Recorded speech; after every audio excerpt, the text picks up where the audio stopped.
Hi, it's Dwyer, gamblersadvisory.com, dwyersportsbetting.com for premium picks.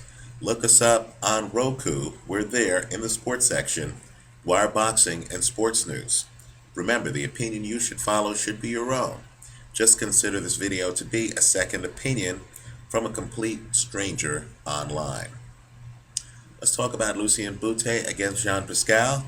Let me just say, the fight went off at close odds, right? The right guy, Jean Pascal, won the fight, but he didn't win it in the way I wanted. I had predicted Pascal by KO. The house beat me on this one. Let me be blunt and upfront with that, right? Pascal did not win it by KO. Instead, he won it by wide decision. Now, certain things leap out in this fight. It's a fight between an orthodox fighter, Jean Pascal, and a southpaw, Lucian Bute.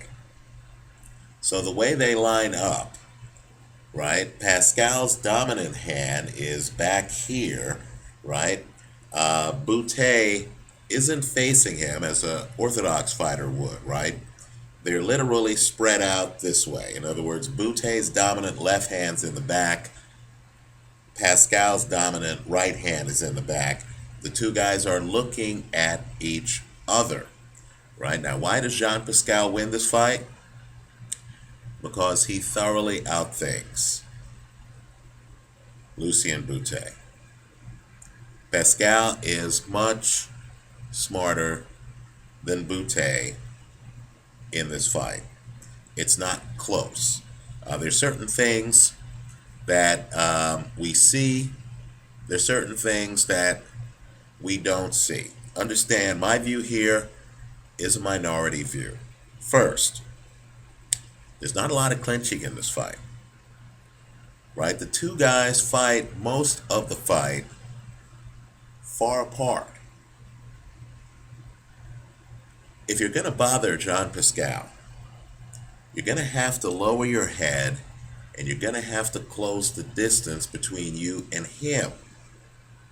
You cannot be far apart from him. Pascal hits too hard, right? Especially when he has space to do it. He hits too hard and he's too fast and he's too two-handed for an opponent to stay away from him in his wheelhouse, right? That's Pascal's sweet spot, when he's able to extend a little bit, when he's able to jump from distance on you. You're going to have to smother Pascal like Hopkins did.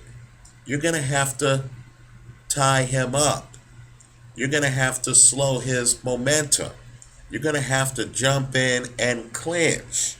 You're going to have to try to tie up one of Pascal's arms. You can't have both of his arms be free. But yet that's exactly what Lucian Bute does, right? There's not a lot of clinching. Bute doesn't close the distance between himself and Pascal until the last round. So what you have is a power puncher. And make no mistake, I consider Pascal to be the puncher in this fight, right? As I've said here online, and I know there's blowback from YouTube Nation. I've read your comments. Many people disagree with me, and that's fair. This is an open forum, right? I'm not here to be believed. I'm really here to share thoughts and then hear your thoughts. It's a dialogue, right? Many people question Jean Pascal's punching power. I'm not one of them. I think one of the things you don't see in the fight on film, but I believe both guys in the ring know it every minute of this fight, is the threat of Pascal's punching power. In other words, Bute doesn't jump in for a reason. Something is keeping Lucian Bute outside. And I believe that something is Jean Pascal's power. There's an understanding that if Jean Pascal hits him flush with either hand, right, with either hand, Lucian Bute is going to sleep. So Lucian Bute's on the outside, and he's tentative, right? He's not aggressive. That's what power does. Power can hurt you if it lands. Power can also hurt you even if it's not thrown. If you're fighting a slugger and you understand that if this guy just lines it up once, the fight's over, you're going to be tentative. You're going to be thrown off your game. I believe Bute is thrown off his game. I believe he tastes Pascal's power at times.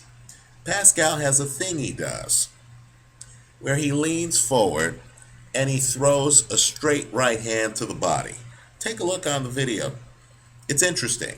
It happens several times early in this fight where the two guys are apart from each other, and then Pascal leans forward and throws a straight right hand to the body. Now, I believe those punches are brutal. If they were thrown to the head, we as fans would realize the brutality of it. You would see Bute's head snap back. You would see the force of the punch on Bute's neck, right? It would be obvious. It would push him back. But when a guy's throwing bombs like that to the body, the opponent looks good. Bute, of course, can just stand there and take the punch. But is he really taking the punch? What I would encourage people to do is to look at the moments after Pascal lands these straight right hands to the body. I believe Pascal knows that those punches are landing flush. I know Bute knows it because after Pascal hits him a few times with straight right hands to the body, Bute becomes timid. Bute backs away. Bute is not bum rushing Jean Pascal. He's not even pressuring Jean Pascal. Why not? Because he's trying to recover from heavy punches to the body. Right? Let me also say this too. In reference to Pascal's power. Throw out the second Hopkins fight. Just remember the first Hopkins fight. When Hopkins didn't know Pascal, this is in the early rounds, and Hopkins is trying to figure out Pascal. Hopkins was more aggressive than Lucian Bute, right? Not in the first round, but in the rounds after that. Hopkins is a little bit more aggressive. Hopkins tries to get inside. He tries to run some red lights. He gets dropped twice. That's the level of power Jean Pascal has. Hopkins, one of the legendary chins in the sport, gets dropped twice. Let's talk about the puzzle Jean Pascal sets up, and it's a bit shocking. You're fighting Lucian Bute. Pascal's shorter than Bute.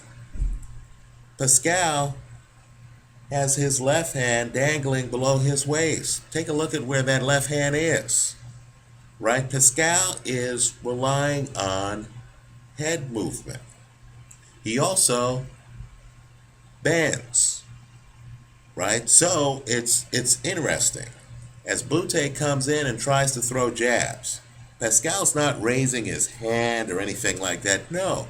Pascal just stays outside.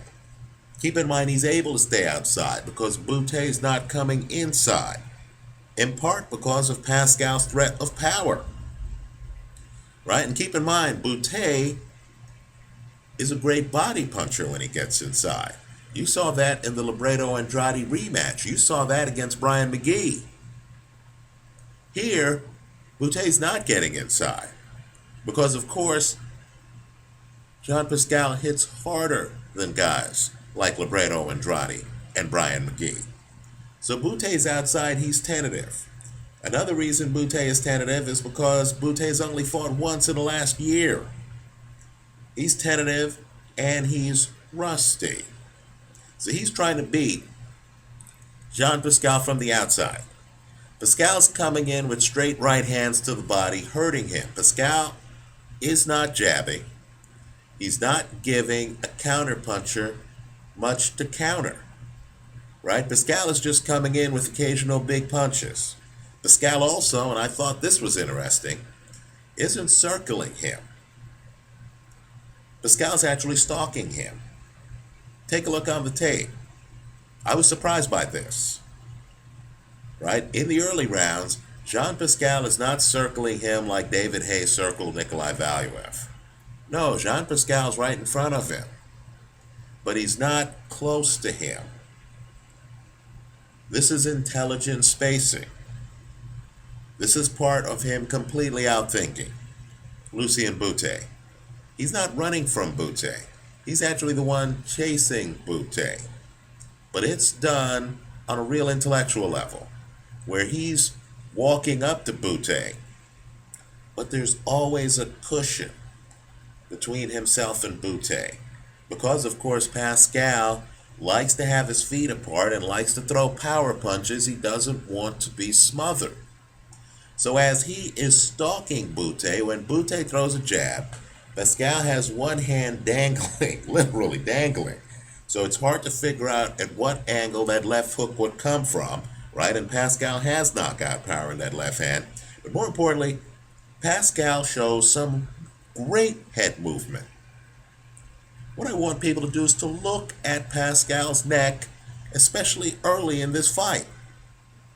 Pascal's literally just rolling with punches.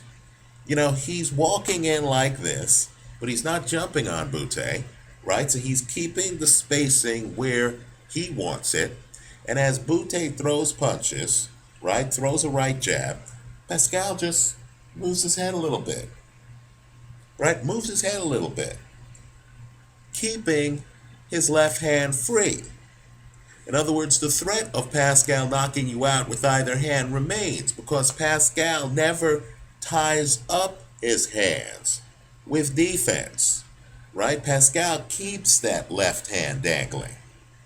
And Pascal has the right hand cocked, right? Bute is aware of it. Bute doesn't want to get hit with either.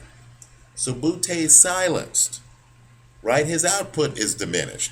He can't even get Pascal to commit his hands to block Bute's punches.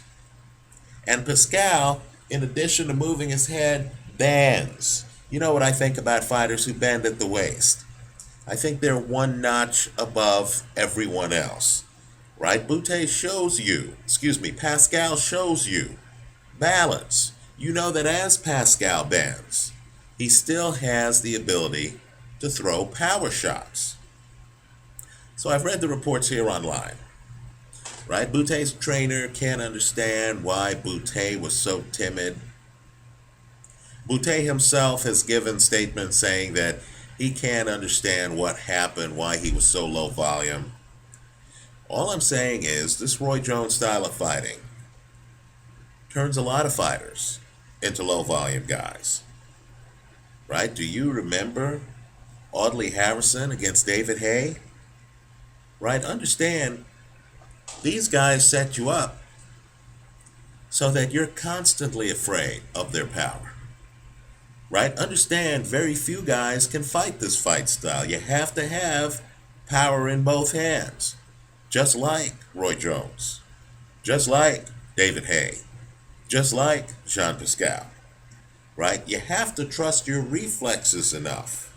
So as the other guy is throwing punches back at you, you can just move your head and get out of the way. I'm here to tell you, if you look at, in fact, it's an interesting fight. Vladimir Klitschko against David Haye. Whatever you think about David Haye, understand he has head movement. Look at Haye in that fight. Whatever you think about Jean Pascal, understand he has head movement. Just look at him in this fight. Let me just say, too, I think some things are being misreported. Now, granted, I had a dog in the hunt. I was hoping Pascal would win this by KO, right? One of these great casinos has a bit of my money because it didn't happen. But Pascal got a knockdown. I believe it's the 8th round. I know it wasn't officially counted as a knockdown. Now, I don't want to get too caught up in films of whether the guy's feet got tangled. What I want you to do is to rewind the tape in the 10 seconds before the knockdown. You're going to see that Pascal lands a blistering right hand, hits Bute hard with it. Then Pascal plans it and jumps in after that with the combination. That's when Bute goes down. In my opinion, Bute never recovers in that round from the right hand that Pascal lands on him about 10 seconds before the knockdown. Right? Bute hits the canvas primarily because of that right hand. By the way, when Pascal jumps in, again, he hits him with another right hand. Now, maybe the fighter's feet got tangled, but make no mistake, Bute's on the canvas not because of tangled feet. He's from the canvas because of getting hit with two right hands. That's why he's on the canvas, right? Let me also say, too, I talk about fighters with this Roy Jones style, not giving you much to counter. I want you to just look at some Jones films from back in the day. You're going to see Roy Jones, rather than pump a jab, right, in the middle of his career. He did pump a jab early in his career, but in the middle of his career, rather than pump a jab, Jones figured out that positioning was more important than any damage he would inflict pumping the jab. So Jones would just stick his hand out, right? He's not throwing a jab, he's just sticking a hand out. Now, this move's illegal. Understand, it's illegal. I can't fight a guy and just have my hand sticking out, right? So what slick guys do is they just stick the hand out momentarily, right? Let's say 2-3 seconds at a time. Then they'll drop it back.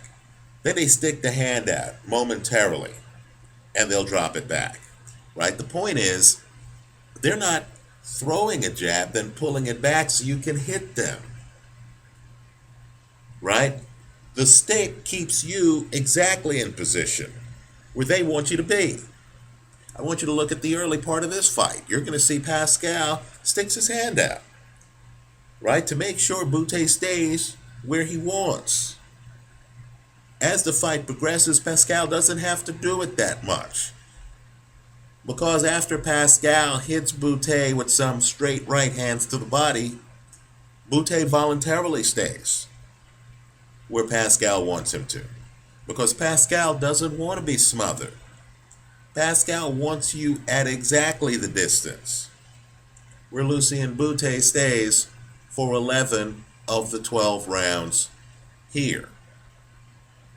So I thought Pascal wins this fight by a wide margin. I agree with the wide margin unanimous decision, right? I do think Lucian Bute is still an elite fighter. And I believe against the right kind of opponent, someone a little bit less complicated than Jean Pascal, a guy who doesn't have knockout power in both hands, a guy who doesn't have the vertical game, the ability, be shorter than Bute to begin with and then bend, right? So that when Bute's throwing punches, you're able to just move your head out of the way.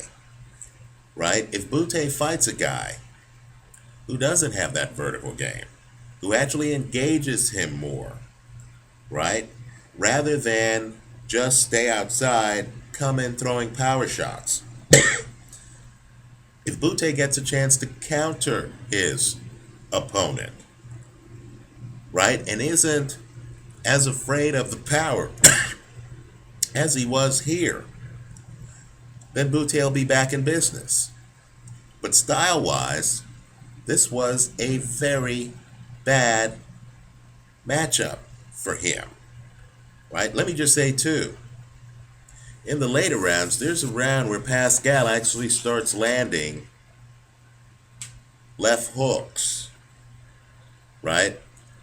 I don't even think you saw all of Jean Pascal's arsenal. Right? Pascal even throws an uppercut in one of these later rounds.